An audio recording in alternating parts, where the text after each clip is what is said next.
बिस्मिल्लाहिर्रहमानिर्रहीम। अस्सलामुअलैकुम नाजरीन, इस चैनल को ज़रूर सब्सक्राइब कीजिएगा। जज, वकील और मुजरिम। जज: तुम्हारी आखिरी ख्वाहिश क्या है? मुजरिम: आपकी बेटी से शादी, एक मोबाइल, 10 करोड़ रुपए, अमेरिका का वीज़ा, 2 साल का हनीमून, 6-7 बच्चे जो आपको नाना बोलें और मुझे पापा, और मैं उनकी शादी करा दूं।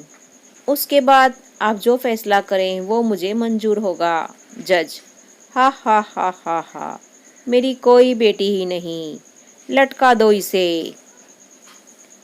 एक छोटी लड़की ने, जिसका बाप जज था, प्यार से पूछा, अब्बा जान, मेरी सालगिरह पर आप मुझे क्या तोहफा देंगे?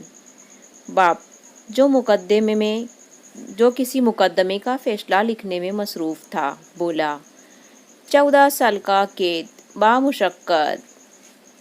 वकील: जज साहब, कानून की किताब के सफ़ा नंबर 10 के मुताबिक मेरे मुवक्किल को बाइज्जत रिहा किया जाए। जज: किताब पेश की जाए।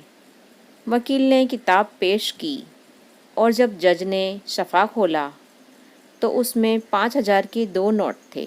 जज: इस तरह के 2 सबूत और पेश किए जाएं